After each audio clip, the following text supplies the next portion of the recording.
नमस्कार साथियों। टाइटैनिक दुनिया का सबसे आधुनिक और कभी ना डूबने वाला जहाज। लेकिन आज मैं आपको इस जहाज की सबसे अनसुनी और सबसे दर्दनाक और सबसे बहादुरी वाली कहानी सुनाने वाला हूँ, जिसको शायद दुनिया के 90% लोग नहीं जानते। ये बात है 14 अप्रैल 1972 की, जब बर्फीली हवाएं चल रही थी, तापमान शून्य से नीचे था और समुद्र में टाइटैनिक बड़े ही आराम से दौड़ रहा था और जिसमें बैठे लोगों की खुशी का कोई ठिकाना नहीं था। लेकिन तभी रात 11:40 पर जहाज एक बर्फ के पहाड़ से टकराता है। ऊपर के लोगों को बस हल्का सा झटका महसूस होता है, लेकिन नीचे वहीं पर एक तूफानी कहर दस्तक दे देता है। ये कहानी है टाइटैनिक के बॉयलर रूम नंबर 6 की, जिसे मौत का गड्ढा भी कहा जाता है। ये वही कमरा था जिसमें कोयले को जलाकर जहाज को आगे बढ़ाया जाता था। लेकिन इसी कमरे में सबसे ज्यादा खतरनाक स्थिति बन चुकी थी, क्योंकि बर्फ के पहाड़ से टकराने के बाद इसकी स्टील फट चुकी थी, जिसके कारण बाहर का पानी अंदर तेजी से आने लगा।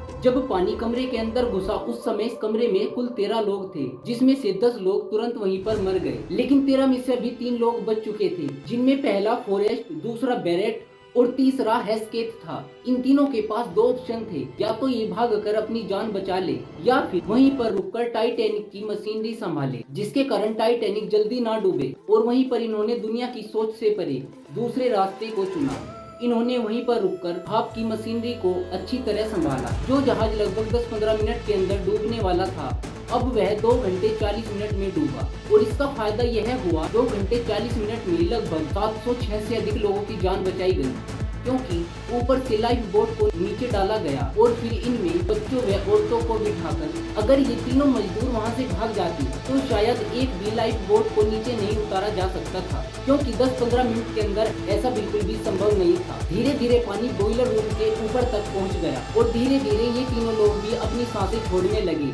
लेकिन इन तीनों लोगों ने अपनी आखिरी सांस तक मशीनरी को संभाले रखा। इतिहासकारों के रिकॉर्ड से यह बात सामने आई कि इस जहाज को इतनी ज्यादा देर चलाने वाले कोई इंजीनियर और कोई अधिकारी नहीं थे। यह तो सबसे नीचे वाले कमरे में काम करने वाले 13 मजदूर थे। ऐसी इंफॉर्मेटिव जानकारी के लिए सब्सक्राइब करें इंफॉर्मेटिव ओशियन को, और वीडियो अच्छी लगी हो तो वीडियो के लिए एक लाइक जरूर।